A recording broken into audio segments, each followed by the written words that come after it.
Привет, друзья, дорогие мои вокалисты, с вами снова Юлия Полянская. В сегодняшнем видеоуроке я покажу вам 3 ключевые техники для развития академического вокального звучания. Мне кажется, что вот эта база, которую дает классический голос, классическая вокальная постановка, она, конечно же, просто наиболее сильная, наиболее продуктивная для вокалиста. Однако многие сейчас стараются перейти в эстрадный вокал. Конечно же, это более коммерческий жанр, более востребованный, возможно, и поэтому есть такой спрос на него. Но я по-прежнему остаюсь приверженцем академического пения. Я сама вышла из него, и поэтому сегодня я покажу вам 3 упражнения, которые помогут вам развить яркий, звучный, сбалансированный голос, именно занимаясь академической постановкой голоса. Прежде всего обращу ваше внимание на то, что многие педагоги связывают академический вокал с внутренним пространством, с объемом и пытаются достичь этот объем, как бы отклоняя звук к задней стенке, опуская гортань, да, и таким образом расширяя пространство внутри вокального аппарата, внутри глотки. И это как бы очень хорошо, это я полностью приветствую, но только есть один минус. Если увлекаться исключительно вот этим разворотом в сторону второго рта, да, разворотом в сторону объема глотки, то зачастую результатом приходит проглоченный, тяжелый, неповоротливый звук. Особенно это большой бич для мужских голосов, которые думают, что вот я баритон, сейчас как за воротник туда заложу свой голос и как запою, что всем это очень понравится. На самом деле звук широкий, тусклый получается, малополетный, неповоротливый, когда вам необходимо петь мелкую технику. И очень часто лицо еще при этом делается какое-то такое непонятно замороженное, что я тоже очень не люблю, потому что лицо артиста должно быть живое и подвижное в зависимости от своего произведения, которое он исполняет, да? Отклик должен быть на лице. У меня есть замечательный курс «Харизма певца» или «Как перейти от вокальной механики к живому исполнению». Если вам будет интересен этот курс и вы хотите совершенствоваться как вокалист-исполнитель и петь более красиво, более эмоционально, более живо интерпретируя ваши композиции вокальные, обратите внимание на ссылку под этим видео, переходите и получите этот курс прямо сегодня. Что же нам делать? Как же нам сбалансировать, найти баланс между тем, чтобы звук был, да, объемным, да, была гортань опущена, и при этом была звонкость, и при этом была хорошая дикция, а еще и верхний диапазон открывался удачно, успешно. Здесь есть такой аспект. Давайте представим, вот я, конечно, небольшой художник, и вот мы сейчас посмотрим на вот этот макет лица. Если мы все время звук заваливаем вот сюда, за язык, за гортань, как бы на проглоченном языке, то мы теряем вот этот резонатор, потому что звук полностью уходит назад. Давайте мы представим, что мы не заглатываем звук, совсем не на «ы» работаем, да, а мы работаем на центр глотки. Таким образом, мы словно натягиваем воображаемый лук. Но у нас, вот давайте здесь беленько нарисую лук, вот это лук, вот это тетива. Чтобы пустить стрелу, нам нужно натянуть тетиву куда? К себе, да, то есть отклонение происходит звука, натяжение звука в момент исполнения как бы к себе притягиваю звук. И получается, что центр моего звука вот как раз здесь, в центре глотки, но при этом натяжение идет с маски, да, за носом с этой области, из нижней области вот этой, которая с груди. То есть у меня как бы вот эта тетива вот так получается натянута. Она и отсюда у меня подтягивает, и снизу, и сверху частоты, и высокие, и низкие мне дает. Потому что я его центрирую на задней, на центре глотки, а не где-то вот здесь внизу за пазухой. И чтобы это развить, вот это ощущение поймать, давайте проделаем несколько речевых сначала упражнений, а потом я вам покажу еще и вокальные упражнения. Мы скажем несколько звукосочетаний. Ав, ов, эв, ив. Если вы заметили, я прямо-таки прикусываю свое «в» на нижней губе. В. Ав, ов, осторожно, эв, ив. Ни одна из гласных у меня не выскакивает за границы моей губы. Ав, да, она не выскакивает. Ов, я ими не кидаюсь. Я все сохраняю внутри, до этой границы губной. Ав, эв, натягиваю лук. Ав, эв, ов, ив. Экспериментируйте, любую гласную подкладывайте, смотрите, натянули, положили. Ав, ов и так далее. И правильным сигналом правильного выполнения этого упражнения должен служить отклик из диафрагмы. Ав, да, то есть вы как бы через диафрагму обязательно импульс получаете к гласной. Дальше, когда вы это проделали, мы перейдем теперь эту границу и сделаем ава, ова, эва, ива. И что интересно, третий звук, то есть вторая гласная получается, опять не выкатываю, не выбрасываю, а все время словно поддерживаю. Я все время держу вот эти ниточки в натяжении, да, я всеми контролирую, как на ткацком станке, можно так сказать. Итак, ава, ова, эва, ива. Все происходит в центре глотки, не за воротником. Дальше мы перейдем к более звонкому сочетанию. Ай-я. Язык начинает откликаться. Он делает ай-я. Выше-ниже, да? Корень языка. Вверх-вниз. Ай-я. Ой-я. Эй-я. Уй-я.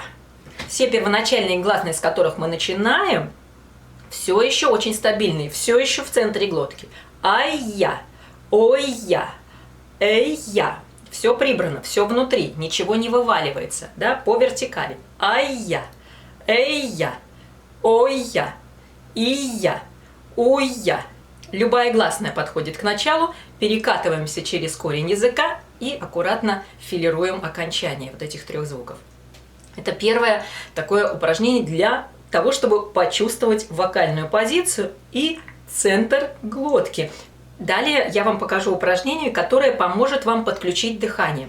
В классическом вокале, в академической манере пения дыхание – это просто номер один. Если ваш звук не поставлен на столб дыхания, он никогда не обретет свободу и серебристость, и вот эту кантилену, которую все добиваются. Почему называется бельканто, красивый голос? Потому что он льется.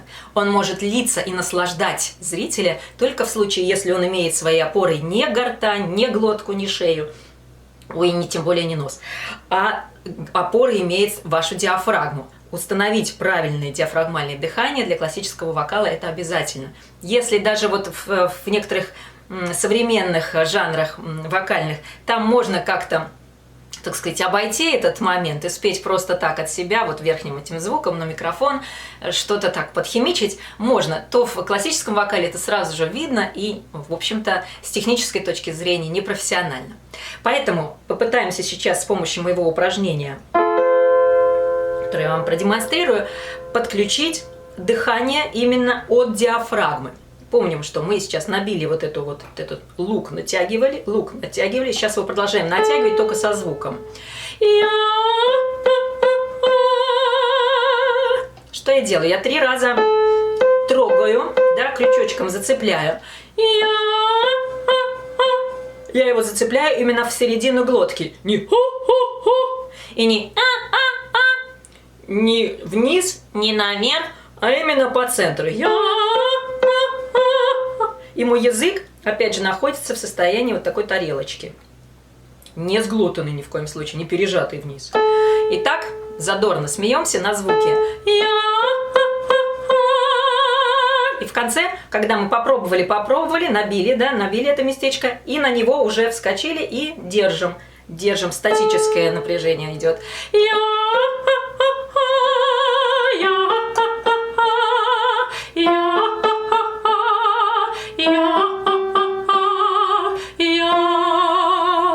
Обращу внимание, что челюсть не принимает участие, она брошена вниз. Попробуем еще одно упражнение.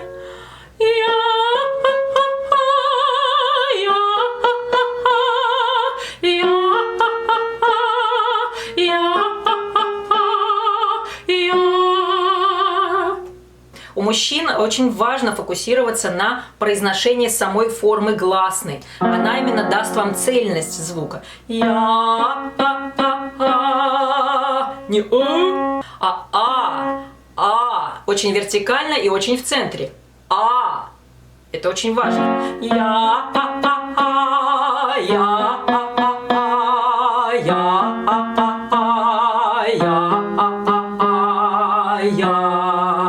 Правильным симптомом выполнения этого упражнения будет очень твердая, втянутая диафрагма, которая и создает опору. Вот эту опору она создает в момент вашего смеха. Да, она откликается именно тем, что она подходит ближе, она вжимается. И пройдем чуть-чуть повыше еще, на тончик. Для женского показываю, соответственно, мужчина на октаву ниже. Вдох носом.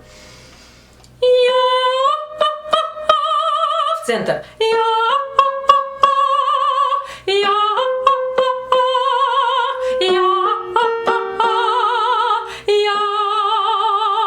Вот ваш центр.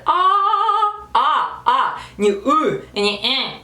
Что я хочу этим упражнением вам донести, что ваш сбалансированный звук, да, вы пробуете его на небольшом сначала стаккато звучания, и потом уже, когда вы поняли, где он, где его место, где его центр, вы там уже начинаете работать с более длительным звучанием, но сохраняя вот этот баланс, этот натянутый лук к центру. Второе упражнение, которое я сейчас дам, как оно звучит?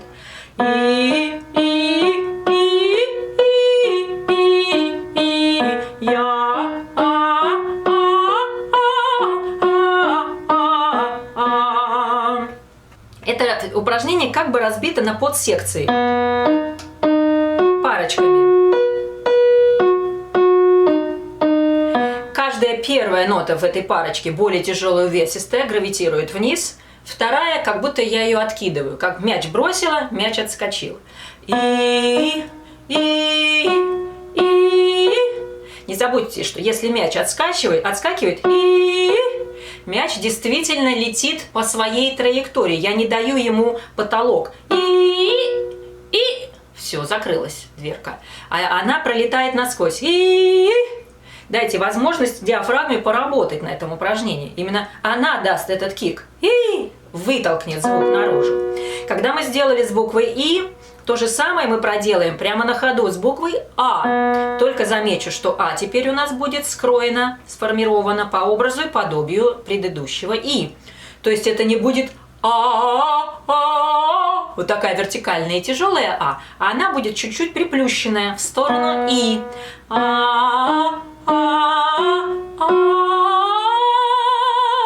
Да, у меня открыта челюсть, да, у меня центруется глотка, но все равно мой фокус сейчас, мой крючок сейчас на усах, потому что там было мое И А сейчас звучит а не О.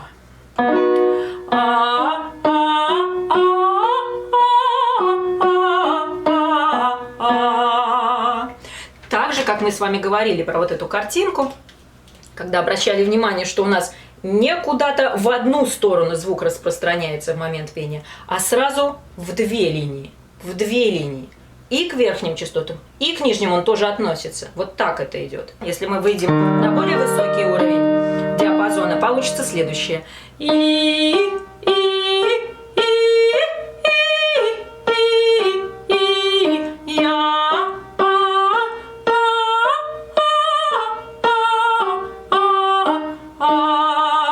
Еще раз, не задерживайте вылетающий звук и обязательно грузите первый. Нагружайте его с диафрагмы. Ха.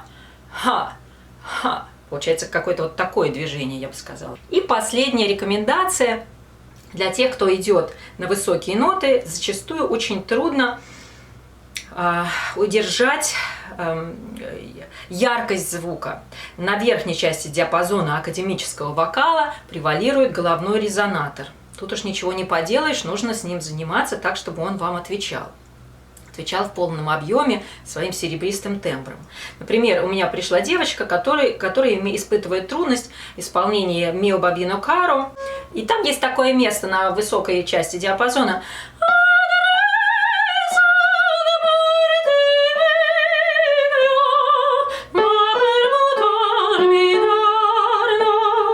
И вот там наверху все зажимается и вываливается. Особенно потому, что она ко мне пришла от другого преподавателя. И, возможно, там они как раз занимались вот этим объемным звуком, который должен идти по задней стенке. Но в данном случае на этой части диапазона либо это тусклый звук, либо перегруженный. Одна борьба там с телом происходит вместо красоты пения и вокализации. Я и посоветовала следующее. Сначала представьте слово «онг». Онг. Онг. Да, для мужского голоса будет онг. Онг. Это «нг» формирует звук на вот этом твердом небе за носом. И потом этим онгом спойте, вот прижатый к носу энг, унг, энг, или что-то связанное, любая гласная подойдет, связанное с этим, останьтесь в состоянии вот за носом, прижмитесь к этому твердому небу и спойте эту фразочку.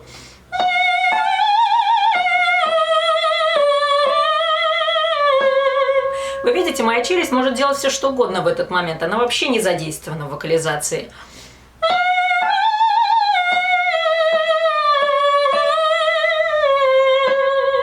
Потому что весь звук прижат, конкретно прямо работает с центром. Вот его центр звука находится вот здесь, за носом. В маске, другими словами говоря, да, популярное слово, вокальная маска. И вот эта маска, вот она сейчас вам это все поет, как большая скрипка такая в вашей голове. И потом осторожно мы начинаем соединять гласные, которые принимают форму онгового состояния.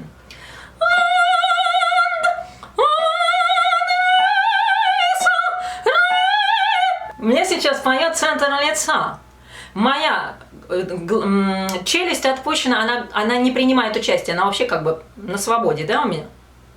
Ну, поет верхняя часть лица. Не нос, а за носом.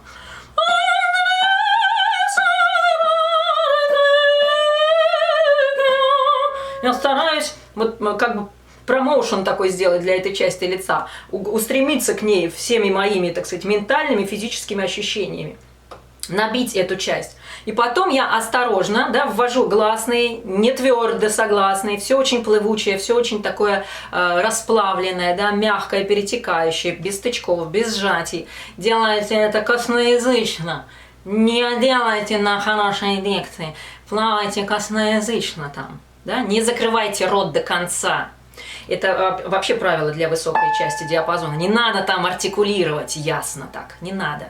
Сделайте это все расслабленно, рядом с текстом. И там уже, когда вы закрепитесь вот этой в плавной волне с правильной с центровкой, правильной заносом, тогда вы уже в полную меру можете выйти в звук и попробовать еще раз.